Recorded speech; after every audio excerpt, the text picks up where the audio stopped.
Hello everyone. इस video में हम लोग पढ़ने वाले हैं ताम्र पाषाण काल चालकोलिथिक पीरियड। इससे पहले वाली वीडियो में हमने पाषाण काल पढ़ा था, जिसमें हमने पूरा पाषाण काल, मध्य पाषाण काल और नव पाषाण काल पढ़ा था। और उसमें मैं एक चीज़ बताना आपको भूल गया था कि जो होमो सैपियंस है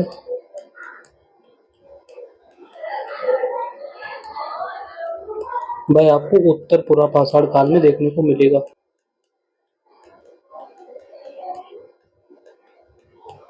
अब इस वीडियो में हम देखते हैं ताम्र पाषाण काल। तो जो ताम्र पाषाण काल है, इसमें क्या होगा, ये दिखाई दे रहा है यहाँ पे दो शब्द हैं, ताम्र और पाषाण। ताम्र मतलब तांबा और पाषाण का मतलब आप जानते हैं पत्थर। तो इस टाइम पे क्या होगा कि जो मानव है वह धातु की खोज कर लेगा, और जो पहली धातु होगी वह कौन सी होगी, तांबा। और जो मानव है वह इस तांबा धातु के उपकरण बनाने लगेगा, और साथ ही साथ पत्थर के औजार अभी भी चलते रहेंगे। इस वजह से इस युग को ताम्र पाषाण युग बोला जाता है। और इसकी जो समय सीमा है वह 3000 बीसी से लेकर 500 बीसी तक है, ईसा पूर्व तक। अब इस टाइम की कुछ विशेषताएं हैं जो आपको याद रखनी है। इसमें जो मानव था वह ग्रामीण गांव में रहता था, यानी ग्रामीण समुदाय था उसका, और वह पशुपालन करता था, शिकार भी करता था और खेती भी करता था। और जो मानव है मिट्टी के घरों में रहता था। नव पाषाण काल में भी यही होने लगा था। जैसे जैसे नव पाषाण काल आया वैसे वैसे मानव बस्तियों में रहने लगा, घर बना के झोपड़ी। उसी तरह से यहाँ पर भी होगा। और जो मानव है वह आयताकार या गोलाकार घरों में रहेगा, और पशुपालन भी करेगा, जिसमें वो भेड़, बकरी, गाय आदि पालेगा। और खेती में याद रखना है आपको, जौ, गेहूँ, मटर, चना, चावल ये सब उगाएगा वह। और जो औजार हैं वो मैंने पहले ही बताया कि तांबे के बनने लगेंगे, लेकिन अभी भी पत्थर के औजार बनेंगे। और कौन से वाले, माइक्रोलिथ, जो हम देख रहे थे कि मध्य पाषाण काल से चालू हुए थे जो औजार, वो यहाँ पर बनना चालू रहेंगे अभी भी। और जो यहाँ पर मृदवांड है, मृदवांड मतलब बर्तन, जो मिट्टी के बर्तन है उनको हम क्या बोलते हैं, मृदवांड। और जो यहाँ पर मृदवांड है वह कैसे होंगे, काले लाल प्रकार के मृदवांड होंगे, जिनको ब्लैक एंड रेड वेयर बोलते हैं, BRW पोटरी। अलग अलग टाइम में देखेंगे तो अलग अलग प्रकार के बर्तनों का प्रयोग हुआ है। तो इस युग में जो बर्तन है वो BRW प्रकार के हैं, ब्लैक एंड रेड वेयर पोटरी है। यहाँ पर क्या होगा, पहले बर्तन पकाए जाएंगे लाल रंग के, फिर उनको क्या होगा, काले रंग से उनपे कुछ डिजाइन वगैरह बना दिया जाएगा। इस वजह से इनको काले और लाल रंग के बर्तन बोला जाता है। अब क्या होगा, यहाँ पर बहुत सारी संस्कृतियाँ बनेगी, मतलब अलग अलग स्थान पर अलग अलग प्रकार का कल्चर डेवलप होगा। तो उनको ही हम यहाँ पर देखेंगे एक एक करके। तो सबसे पहला है हमारा आर बनास संस्कृति। अब यहाँ पर बनास आ रही है, बनास मतलब यानी कि ये जो संस्कृति है वह बनास नदी के किनारे डेवलप होगी, ठीक है। और इसकी जो विशेषता है वह क्या है, जो काले लाल रंग के बर्तन है उन पर सफेद डिजाइन से कुछ चित्रकारी की हुई होगी, ये आपको याद रखना है। और जो इसके स्थान है, प्रमुख स्थान, उसमें हार और गिलुंद आते हैं। और ये पूरी जो संस्कृति है वह राजस्थान में देखने को मिलेगी, क्योंकि बनास रिवर आप जानते हैं राजस्थान में फ्लो हो रही है। और बनास रिवर किसकी सहायक है, चंबल की। इसी राजस्थान में आपको एक और संस्कृति दिखाई देगी, वह है गणेश्वर।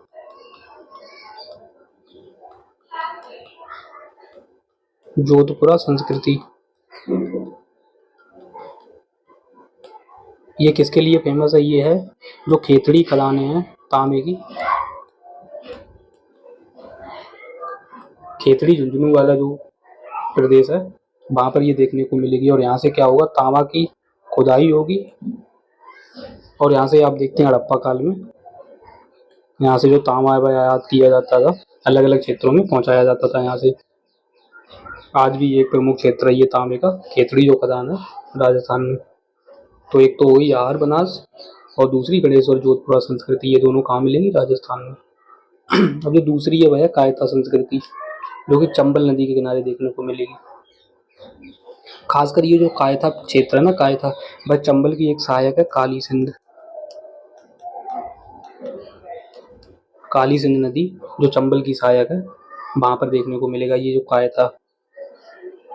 और इस कायथा संस्कृति की खोज BS बाकड़कर ने की थी 1964 में। आपको कमेंट में ये बताना है कि जो BS बाकड़कर हैं इन्होंने किस स्थान की खोज की है। जब हम पाषाण काल पढ़ रहे थे मध्य पाषाण काल, वहाँ पर भी इनका नाम आया था। अब जो कायथा संस्कृति है उसकी क्या विशेषता है? इसकी विशेषता है कि यहाँ पर कॉम्ब्ड वेयर पोटरी मिली है, मतलब कंगी नुमा पोटरी। मतलब जैसे ये कोई बर्तन है और इस पर कंगी जैसे कुछ नुकीली चीज से डिजाइन वगैरह बनाई गई है, लकीरें बना दी गई हैं या कुछ अलग प्रकार की डिजाइन बनी हुई मिलती है यहाँ पर। इसको कॉम्ब्ड वेयर पोटरी बोलते हैं, कंगी नुमा बर्तन। ये हो गया कायथा संस्कृति। और जो कायथा संस्कृति है वह हमारी मालवा संस्कृति जो है उसी का हिस्सा मानी जाती है। आगे देखते हैं मालवा संस्कृति, जो कहाँ पर देखने को मिलेगी? नर्मदा और उसकी जो सहायक नदियाँ हैं वहाँ पर देखने को मिलेगी। और साथ ही साथ कुछ क्षेत्र जो इसके कुछ स्थान हैं वह चंबल नदी के आसपास भी देखने को मिलेंगे। इसकी विशेषता क्या है? जो लाल और नारंगी रंग के बर्तन हैं उन पर काले रंग की डिजाइन की गई है। और उन डिजाइन में क्या क्या बना, या तो कोई ज्यामितीय चित्र बने हुए हैं, मतलब वर्ग, आयत या कुछ लाइनें वगैरह, और साथ ही साथ पशु, मनुष्य, इन सबकी आकृतियां भी देखने को मिलेंगी। तो इस जो मालवा संस्कृति है उसके जो प्रमुख स्थान है उनमें कौन कौन याद रखना है आपको? नब्दा टोली, एरड़ और नागदा। और ये जो तीनों स्थान है वो मध्य प्रदेश में देखने को मिलेंगे आपको। अगली जो संस्कृति है हमारे पास वह है सवालदा संस्कृति, जो कि महाराष्ट्र में देखने को मिलेगी। अगली जो है वह जोरवे संस्कृति, जो कि गोदावरी और उसकी सहायक नदियों के किनारे देखने को मिलेगी आपको। अब इसमें सबसे ज्यादा इंपॉर्टेंट चीजें हैं। अब इसके जो प्रमुख स्थान है वह कौन सा है? पहला है दयामाबाद, जो कि प्रवरा नदी, जो कि गोदावरी की सहायक नदी है प्रवरा, इसी के किनारे देखने को मिलेगा दायमाबाद। और ये जो दायमाबाद है सबसे बड़ा स्थल है इसका ताम्र पाषाण कालीन संस्कृति का। यानी ताम्र पाषाण काल में जितने भी हमको स्थान मिले हैं उनमें से सबसे बड़ा देखने को मिलेगा दायमाबाद।